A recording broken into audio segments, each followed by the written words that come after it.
যারা ছোট জায়গায় ছোট বারান্দায় সবজি বাগানে চাষ করতে চান তাদের জন্য এই ভিডিওটি। অল্প জায়গার মধ্যে যখন আপনি অনেক আইটেম একসাথে আপনি লাগাবেন বারান্দায়, তখন দেখা যাবে আপনার কিছু না কিছু জৈব সারের পাশাপাশি কিছু কৃত্রিম সার, রাসায়নিক সারও ব্যবহার করতে হবে। আজ আমরা দেখবো সেঞ্চুরি জিপসাম, এটা আপনি কিভাবে ব্যবহার করবেন এবং কখন ব্যবহার করবেন। আমার এখানে দেখতে পাচ্ছেন, এখানে টোটাল 10টি বেগুন গাছ আছে। বেগুন গাছের পাতাগুলো দেখেন একটু রোগা রোগা লাগতেছে, অর্থাৎ এখানে শাখা প্রশাখাগুলো এত স্ট্রং না, অর্থাৎ ফুল আসতেছে কিন্তু প্রয়োজন মতো সে হয়তো পুষ্টি সার এগুলো পাচ্ছে না।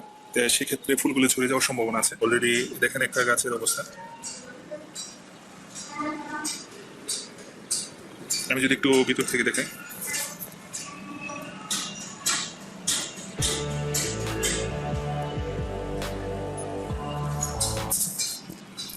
এখানে 5 লিটার বোতলের যে অংশটার মধ্যে বেগুন গাছগুলো লাগানো হয়েছে, এই বেগুন গাছের বয়স হলো আপনার 1 মাস 15 দিন, অর্থাৎ 1 মাসের উপরে। এখানে একটি দেখেন বারান্দার মধ্যে একটি পর্দা দেখা যাচ্ছে, অর্থাৎ বৃষ্টির সময় এই পর্দাটা নামিয়ে দেওয়া হয় যাতে বাহির থেকে আপনি কোনো ধরনের বৃষ্টি থেকে গোড়াতে পানি না লাগে, অর্থাৎ গোড়াতে যখন বেশি পানি হয়ে যাবে তখন আপনার গাছটি মরে যাওয়ার সম্ভাবনা আছে। তাই আমরা বাইরে থেকে একটা পর্দার ব্যবস্থা করেছি, যাতে ধরেন এখানে পর্দাটি লাগিয়ে দেওয়া আছে, আবার পর্দাটি যখন আপনি এখান থেকে দড়িটা ছেড়ে দেবেন তখন আবার পর্দাটা গাছটি ঢেকে দিবে। এখন আমরা দেখবো কিভাবে জিপসাম ব্যবহার করবেন এবং পাতাগুলো জিপসাম কখন ব্যবহার করবেন। এখানে দেখেন যে জিপসামের কিছু কার্যকারিতা আমি বলি। সেঞ্চুরি জিপসাম কেন ব্যবহার করবেন? মাটির মাইক্রো অর্গানিজম কার্যক্রম বৃদ্ধি করে, অর্থাৎ মাটির একদম মাইক্রো যে ছোট ছোট কণাগুলো আছে এগুলোর কার্যকারিতা বৃদ্ধি করে, শাখা প্রশাখা গঠনের স্বাভাবিক ও সুঠাম করে। যেমন আমার এখানে শাখা প্রশাখাগুলো একদম দুর্বল দেখা যাচ্ছে, এই শাখা প্রশাখা সুঠাম করবে। এবং দেখেন এখানে মাটির যে ঘটনা আছে, এখানে আমি এই জিপসাম বেগুন গাছের জন্য প্রথম ব্যবহার করতেছি। জিপসাম শাখা প্রশাখা স্বাভাবিক এবং সুঠাম করে। শাখা প্রশাখা দেখেন একটু দুর্বল আছে, এগুলো আপনার সুঠাম করবে। তারপরে আপনার নাইট্রোজেন সারের কার্যকারিতা বাড়ায়, গাছের রোগ প্রতিরোধ ক্ষমতা বাড়ায় এবং ফলন বৃদ্ধি করে। যেহেতু এখন ফুল আসতেছে, অর্থাৎ এখনই আপনার জিপসামটা ইউজ করার প্রকৃত সময়। আপনি ছোটো সময় যদি ইউজ করেন তাহলে হয়তো খুব একটা উপকারিতা হবে না, বা আপনি ফলন আসার এই সময়টা, অর্থাৎ ফুল আসার টাইমেই আপনার ব্যবহার করাটা ভালো। এখন এখানে জিপসামের প্যাকেটে দেখেন বিস্তারিত লেখা আছে, অর্থাৎ হাফ গ্রাম সাইজের টবে 20 গ্রাম সেঞ্চুরি জিপসাম ব্যবহার করবেন।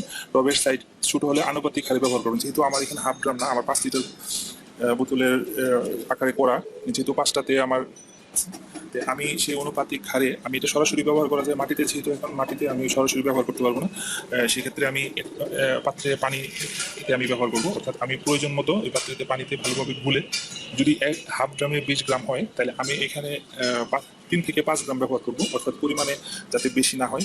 আপনারা অবশ্যই পরিমাণে বেশি হলে গাছ মারা যাবে, এবং জায়গা কতটুকু মাটিতে আপনার গাছটা আছে সেই অনুযায়ী আপনি যদি সার ব্যবহার না করেন, অবশ্যই আপনি এটা থেকে কোনো ফল পাবেন না।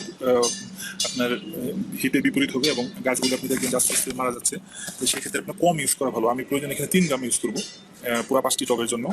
3 গ্রামের জন্য জিপসামের এখানে 100 গ্রামের একটা প্যাকেট আছে। এখানে মূল্য খুবই হাতের নাগালে। এখনই উপযুক্ত সময় ব্যবহার করা, যেহেতু গাছগুলো ফুল চলে আসছে এবং শাখা প্রশাখা এবং ফুলগুলো হালকা, সেক্ষেত্রে আমি এখনই ব্যবহার করছি। অর্থাৎ আপনাদেরকে বারবার একটি কথা বলি, আপনার প্রয়োজনের অতিরিক্ত কখনো ব্যবহার করবেন, এবং নিয়ম অনুযায়ী প্যাকেটের গায়ে দেখবেন যে এটা লেখা আছে এর কম ইউজ করার যত কম ব্যবহার করতে পারেন। কারণ বেশি ব্যবহার করলে আপনার মাটির গভীরতা, মাটির কতটুকু মাটির আছে পরিমাণ, এসব চিন্তা করে আপনার ব্যবহার করতে হবে। আপনি চেষ্টা করবেন যাতে কম ব্যবহার হয়। ঠিক আছে, থ্যাংক ইউ সো মাচ। পরবর্তী ভিডিও দেখার জন্য অবশ্যই সাবস্ক্রাইব করে চ্যানেলে থাকবেন। আমি ছোট্ট বারান্দার ভিডিওটি ধারাবাহিকভাবে প্রকাশ করব। আজকে আমি জিপসাম নিয়ে একটু কথা বললাম। এখানে বারান্দায় বিস্তারিত ভিডিও নিয়ে আমি অবশ্যই পরবর্তীতে উপস্থিত হব।